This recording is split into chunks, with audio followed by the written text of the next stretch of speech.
Florida recently passed constitutional gold currency legislation, and it has been signed by Governor Ron DeSantis. And what does this mean exactly? So with me, Jason Cozens, the CEO of Glint, a gold-related company. So let's just start with that legislation. Explain what that means exactly. Why is that important? Yeah, so look, the states across America, and I think at last count there were 22 different states who are looking to either pass or draft this type of legislation. They're worried about inflation, and they're worried about the huge, gigantic federal debt. Nearly at $37 trillion. A trillion seconds ago was something like 36,000 years ago. It's a huge amount.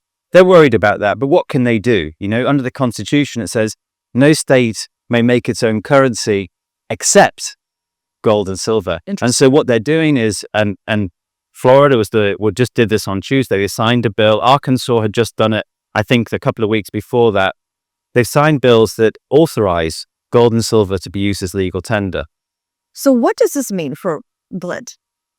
Well, of course, what's the point of passing this legislation if you can't practically implement it? And I think the privilege that I've had, but going from the state to state, Senate and House committee hearings and the various buildings around the US, is that I've been able to demonstrate how this can practically be done. Because, of course, we've been doing it for the last 5 or 6 years. Since 2019, Glint is the first platform in the world to be operating in the US that enables gold to be used as money and in transactions. So, of course, when I drove here, I paid for my car with gold using the Glint Mastercard. So that's what we've done with the Glint app and Mastercard. You can now buy any amount of gold. You can spend it then with the Glint Mastercard, wherever Mastercard's accepted. So we've made gold money again, and that means we can show these legislators how this is done, and we'll be bidding to be an authorized platform for this constitutional gold currency, of course. Interesting.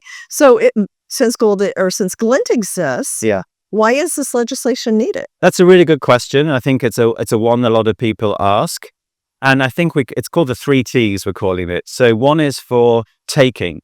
A lot of Americans might not realize, but actually, especially the younger ones, that gold was actually illegal to hold as an individual citizen between the 1930s and the 1970s. Illegal. And so, a lot of people are worried that, a platform like Glint can't defend against that kind of taking should that happen. So a future federal government can just pass a law saying we're going to ban gold. But of course, the state has the power to be able to defend against that happening. So that's taking, first T. The next one is trust.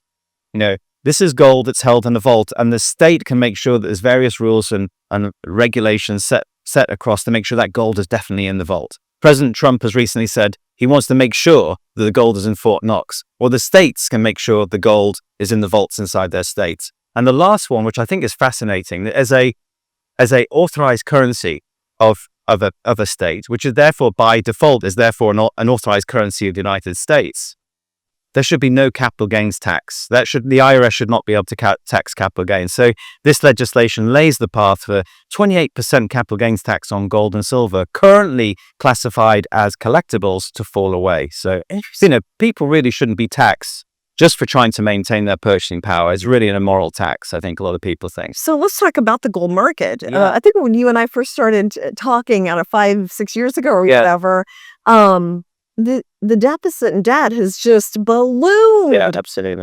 And we've seen gold hit record highs. From a macroeconomic point of view, where do you see gold going? Why is it important for people to have gold? Sure. Part of their portfolio. Well, last year it went up 44%, and I think so far this year it's up over 9%. I'd have to double check that. But what is going on here? This is not driven by ordinary people or people out on the street, individuals. This is being driven by central bank buying.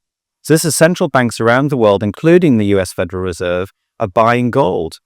Gold's overtaken the euro as the second reserve currency on the planet.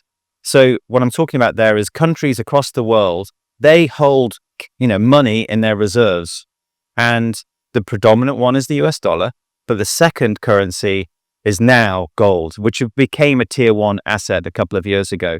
So it's driven by that, as really there's a move away from the dollar as the number 1 reserve currency of the world. I think the percentage of gold that's stored in these foreign reserves has dropped considerably from, the 70-80% down to more like the 60%. So definitely there's a move on there.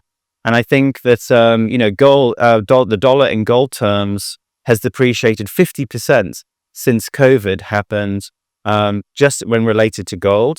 And the one stat that I always hold dear to my heart is that since I was born, gold, the US dollar's depreciated 90%. But of course, in gold, the value of gold, its purchasing power has increased dramatically, like 500 or 600%. So people can, I think, understand that. They know that gold retains its value over time.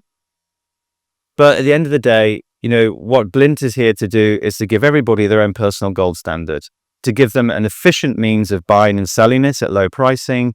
And more importantly, with the Glint card, now when they need to get access to those funds, they can spend them immediately. So I paid for my car to get me here this morning. I paid with this. Anywhere in the world where this Mastercard logo is accepted, you can now spend your gold. Yeah. So yeah, we got a lot of happy clients. Yeah. Well, thank you so much, Jason, and a good call on gold, as I've thought about you several times over the past few years. So thanks so much. Thank you.